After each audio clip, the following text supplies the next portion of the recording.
Morning. Good morning. Bonnie Anderson, 4929 Fish Lake Road.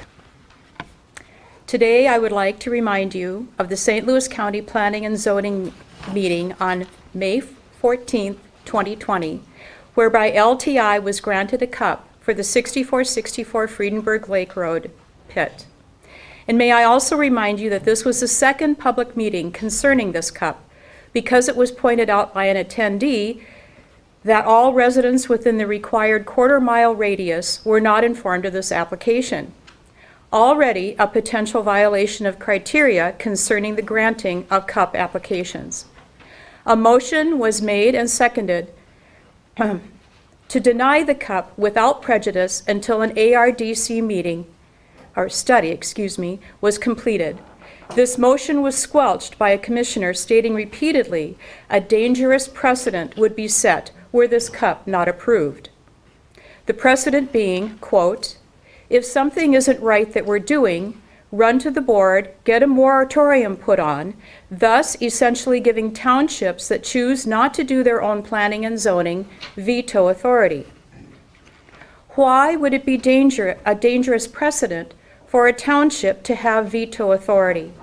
If something isn't right that we're doing, as was stated by this commissioner, don't townships, or individuals for that matter, have the right, even obligation, to challenge whether elected officials are doing what is right? What is dangerous is allowing any government agency the power to make decisions based on its own criteria. In this case, granting all cups based on a long history of cup approval and personal opinion without following St. Louis County criteria and ordinances, including Ordinance 62, which considers both objective and subjective thought. The motion and second were withdrawn, we believe, because the citizen board was pressured and intimidated by the authority exuded by this commissioner. The same commissioner further stated, quote, from our perspective, if they've met the criteria, I think we have to consider it, granting the cup, strongly. We have repeatedly, for nearly 3 years, established using St. Louis County and state documentation and ordinances that LTI did not meet the required criteria to be granted a cup. Then this commissioner said, they do wish to take over zoning on their gravel pits, but it's hard when it's a split vote. This has consistently been a 3-2 vote, and it makes it very difficult if they're not willing to take back planning and zoning. Giving them veto power doesn't make sense to me. When did it become advisable or lawful for St. Louis County to invalidate a majority vote by a township? The commissioner intimated that a township needs the county's permission and greater than a 3-2 vote to take back their own zoning. He also stated during a recorded Friedenberg Town Board meeting that Friedenberg could not take partial zoning back. The township had to take all zoning or none. We have found absolutely no documentation supporting this imperative. And in fact, Kenosha Township has recently taken back partial zoning for their township, in direct contradiction to the statements made by this commissioner at our township board meeting, whose perceived authority greatly influenced those in attendance as well as our town board. You can and you should rescind this cup based on the factual, plentiful evidence we continually give you and your own St. Louis County laws and ordinances. By your own error, this cup was granted. By your rectification, it can be rescinded. On February 21st, 2023, a gravel pit cup application was denied in Martin County, Minnesota. You all have copies of this report. The Planning Commission voted to recommend approval of this cup. And in the public meeting, it was stated many issues were raised and found not to be a concern, and is confirmed by the existing pit that is right next door. In spite of this recommendation, the Martin County Commissioner Board voted unanimously to deny the cup because, as Commissioner Jamie Blees said, if our job is to vote on and decide something that's subjective for people, I feel inclined to listen to people because they are the ones the subjectivity is affecting. This proposed pit in Martin County would have impacted 30 homes and 90 residents in a 1.5 mile radius. The LTI pit will impact about 16 homes and 40 residents in a 1/4 mile radius. And due to the proximity of Island Lake and Friedenberg Lake, it is estimated 100 residences and hundreds of residents will be impacted within a 1.5 mile radius of the 6464 pit if it is not rescinded. This unanimous vote by the Martin County Commissioner Board was based on the impact of that this pit would have on people, not on a cup approval history or even the never-ending need for aggregate. There were no ethical allegations, as we have been forced to present repeatedly. The people were heard and respected. Could this, the consideration that many people would be subjectively affected by a potential aggregate pit, be the dangerous precedent feared by the St. Louis County Planning and Zoning Commission and this Commissioner's Board? May it never be. Thank you. Next up, we have Melissa Bell. I'm just finishing up Oh, okay. the team here. Bruce Anderson, 4929 Fish Lake Road.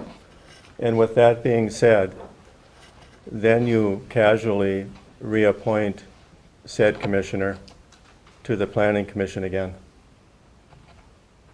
Whether you're newly elected in this position as commissioner or have been on for a while, this is on all of you. I can't believe with all this that's gone on that you then just casually say, welcome aboard again on the Planning Commission. I just can't believe that was done. Next up, Melissa Bell. Good morning again. My name is Melissa Bell. I live at 6382 Beaver River Road in Duluth. So my question today is, who ensures that that permits are being kept, that the conditions of the permits are being kept? I know if you own a restaurant, bar, or short-term rental, there is verification of compliance. However, I'm seeing a trend with turning a blind eye to the conditions of gravel pits. I have discussed the noncompliance issue at the lake referred to as McKeever Pit. A question I have is why the 2008 inspection with major compliance issues was never followed through with. There was never, it was major compliance concern and done. No documentation after that. Also, what is the status of the main lake and trucking pit where there was an issue with stockpiling of concrete and asphalt on the grounds during the 2022 site visit? There were to be two options, either to remove the stockpile or apply for a recycled material permit. From the multiple data requests that I have gotten, to my knowledge, neither of these options have been done. There was to be a response within 14 days of this. As I'm sure people in this township are aware of, the hot mix gravel pit plant on Highway 97, I was very surprised to learn that in 2015 it was rezoned from residential to forested in order for this permit to be approved. I had a hard time understanding how a permit could be approved for a hot mix plant and destroy the quality of living for the neighbors. I did some digging, that's what I do, and I found that this pit, to my knowledge again, was never granted a hot mix permit or any other permit outside of extractive use. To clarify what extractive use is, I'll read you the definition from Minnesota statutes. Extractive use means the use of land for surface or subsurface removal of sand, gravel, rock, industrial minerals or other non-metallic minerals, and peat not regulated by the state statutes. This application did apply for all those things, but only extractive use was granted. Per your own ordinance, crushing is allowed and shall be limited to the permitted timeline. Hot mix plants shall be allowed, but again, limited to the permitted timeline. Recycling of asphalt and concrete shall be allowed, but limited to the permitted timeline. As commissioners, you should be extremely concerned about the unequal treatment that is occurring. There seems to be a great disparity between gravel pit owners and other business owners and residents. This needs to be investigated. It is not okay, and you know it's wrong. And we are currently going through a Board of Appeals adjustments appeal. You know what? We shouldn't have to. Per your own ordinance, it is required that this just be revoked. Errors were made. The director has the responsibility to revoke this. It is ridiculous that you are making me pay thousands of dollars for an appeal process that shouldn't even be happening. Thank you. Next up, Clayton Sitch. Good morning. My name is Clayton Sitch. I currently serve on the Friedenberg Town Board and have for 10 years. Worked hard there, done a lot of stuff. Maybe this is the last thing I'll do is work on this, but nevertheless, it is a problem. I live at 4955 Vista Bay Drive, and I'm here to address the gravel pit problem that we have. You know, they've spent many years hauling a lot of Friedenberg to downtown Duluth. And I'm sure this little 19-acre spot is not going to be the thing that's going to change the earth, but it does change a neighborhood. The neighborhood needs the protection. The one thing that I've seen that the county board has done very well is they have, in essence, worked as overdraft protection for the LTI company. They have allowed them to overdig and not be inspected. So you are overdraft protection. When I was a young man, there was a St. Louis County Federal Savings and Loan was a bank in Duluth. And they eventually went out of business because they got in the wrong business. They used to lend on houses, but eventually they decided they wanted to do something else. Maybe this is not reminiscent of what's going on here, but you are overdraft protection. That's what you do. You're allowing one company to operate lawlessly within our town, while the others have to pay the penalty. And I have become quite friendly now since the other operators have realized what my county commissioner, the other round guy in this room, has done. It's unfortunate that this has to come to me coming to all of these meetings. I just turned, on the 20th, I turned 76 years old, okay? I don't work, I'm retired, I live a very good life. But I come here because I love my township. I know that the commissioner does not love my township. He loves gravel pits.